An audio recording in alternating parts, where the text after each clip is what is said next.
Hi friends, welcome to Navata BB Telugu live. ఈ వీడియోలో మనం న్యూ మెగా చీఫ్ ఎవరయ్యారు అండ్ ఓటింగ్ అనాలిసిస్ అండ్ ఇంకా ఏముంది, టేస్టీ తేజ వాళ్ళ అమ్మగారు హౌస్ లోపలికి వెళ్ళారా లేదా, ఇవన్నిటి గురించి అయితే మాట్లాడుకుందాం అనమాట. ప్లీజ్ నా వీడియో కనుక మీకు నచ్చితే లైక్ చేసి నా ఛానల్ని సబ్స్క్రైబ్ కూడా చేసుకోండి friends. So new mega chief ఎవరయ్యారు అంటే అవినాష్ అయితే అయ్యారనమాట. Avinash new mega chief of Bigg Boss అయ్యారు. ఎలా అయ్యారు, ఏంటి ప్రాసెస్ ఏంటి అంటే, ఒక న్యూ మెగా చీఫ్ అనే వర్డ్స్ ఉంటాయి కదా, వర్డ్స్ అయితే ఉంటాయి అనమాట. ఆ వర్డ్స్కి హోల్స్లో తాడు ఉంటుంది, తాడుకి ముడులేసి అయితే ఉంటుంది అనమాట. ముడులేసి ఉంటే ఆ మెగా చీఫ్ అనేది ఆర్డర్లో ఉండదు, ఒక ఆర్డర్లో అయితే మనం పెట్టాలి వాటిని. సో ఆ ముడులు ఇప్పేసి ఆ మెగా చీఫ్ అని ఆ వర్డ్స్ ఉంటాయి కదా, అవి తీసుకొచ్చి ఒక ఆర్డర్లో మెగా చీఫ్ అని ఎవరైతే పెడతారో వాళ్ళైతే మెగా చీఫ్ అయితే అవుతారు. సో ఈ విధంగా అవినాష్ అయితే ఫాస్ట్గా పెట్టేసి న్యూ మెగా చీఫ్ అయితే అవుతారు. న్యూ మెగా చీఫ్ అయితే ఇమ్యూనిటీ అయితే లభిస్తుంది. కానీ ఈ వీక్ నామినేషన్లో అవినాష్ అయితే ఉన్నారు. మరి అవినాష్ సేవ్ అవుతారా లేదా ఈ వీక్ అనేది చూడాలి. అండ్ ఇంకొకటి ఏంటంటే ఓటింగ్ ఆర్డర్ గురించి మాట్లాడుకున్నాము. సో ఓటింగ్ ఆర్డర్లో ఎవరు ఫస్ట్ ఉన్నారు? గౌతమ్ అయితే ఫస్ట్ ఉన్నారు, సెకండ్ అయితే టేస్టీ తేజ ఉన్నారు, థర్డ్ ప్లేస్లో అయితే యష్మి ఉంది, ఫోర్త్ ప్లేస్లో అయితే పృథ్వీ ఉన్నారు, ఫిఫ్త్ ప్లేస్లో విష్ణుప్రియ ఉంది, సిక్స్త్ ప్లేస్లో అయితే అవినాష్ అయితే ఉన్నారు. సో డేంజర్ జోన్లో అయితే అవినాష్, విష్ణుప్రియ అండ్ పృథ్వీ, ఈ ముగ్గురు అయితే డేంజర్ జోన్లో అయితే ఉన్నారనమాట.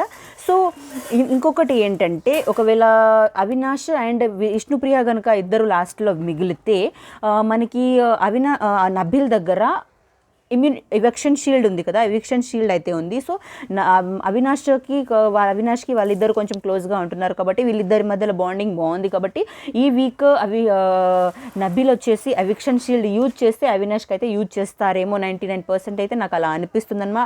అలా అవినాష్కి ఇమ్యూనిటీ వచ్చేసి లభించేస్తే నెక్స్ట్ వీక్ కూడా అవినాష్ సేవ్ అయితే అయిపోతారు. సో ఈ వీక్ ఒకవేళ అవినాష్ని సేవ్ చేస్తే విష్ణుప్రియ అయినా వెళ్ళిపోవచ్చు, లేకుంటే పృథ్వీ అయినా వెళ్ళిపోవచ్చు అనమాట. అండ్ ఇంకొకటి ఏంటంటే, ఇలా అయితే అనిపిస్తుంది. మీకేమనిపిస్తుంది? నబిల్ వచ్చేసి ఎవిక్షన్ షీల్డ్ యూజ్ చేస్తారా, అవినాష్ కోసం యూజ్ చేయరా, ఏమనిపిస్తుందో ప్లీజ్ కామెంట్ అయితే చేయండి ఫ్రెండ్స్. ఇంకొకటి ఏంటంటే, ఓటింగ్ ఆర్డర్ చెప్పేసాము, మెగా చీఫ్ ఎవరయ్యారు, ప్రాసెస్ ఏంటి చెప్పేసాము. ఇంకొకటి ఏంటంటే, ఫ్యామిలీ మెంబర్స్ అయితే అందరూ వచ్చేసారు. టేస్టీ తేజ వాళ్ళ అమ్మగారు అయితే రాలేదు కదా. టేస్టీ తేజ అయితే చాలా ఫీల్ అవుతున్నారు. మా అమ్మగారు రావాలి అన్నట్టు, నాకు రెమ్యునరేషన్ ఇవ్వకపోయినా పర్లేదు, ప్రతి ఒక్క ఫ్యామిలీ మెంబర్ వచ్చినప్పుడు చాలా చాలా చాలా ఎమోషనల్ అయితే అయిపోతున్నారు. సో వాళ్ళ అమ్మగారు అయితే నాకు తెలిసినంత వరకు 99% అయితే వస్తారు, పంపిస్తారు బిగ్ బాస్. కాకపోతే ఒక ఉంది కదా, ఏమంటారు, ఫ్యామిలీ మెంబర్స్ ఎమోషనల్ పండాలనేసి ఇలా చేశారేమో. మేబీ ఈ రోజైనా రేపైనా వాళ్ళ అమ్మగారు కూడా వెళ్తారు లోపలికి. టేస్టీ తేజ అయితే హ్యాపీగా ఫీల్ అవుతారు. Thank you so much for watching friends. ఇది నేను చెప్పాలనుకుంది ఈ వీడియో. నా వీడియో కనుక మీకు నచ్చితే ప్లీజ్ లైక్ అయితే చేయండి. నా ఛానల్ని మీరు కొత్తగా చూస్తుంటే సబ్స్క్రైబ్ కూడా చేసుకోండి. Thank you so much for watching. Bye bye friends.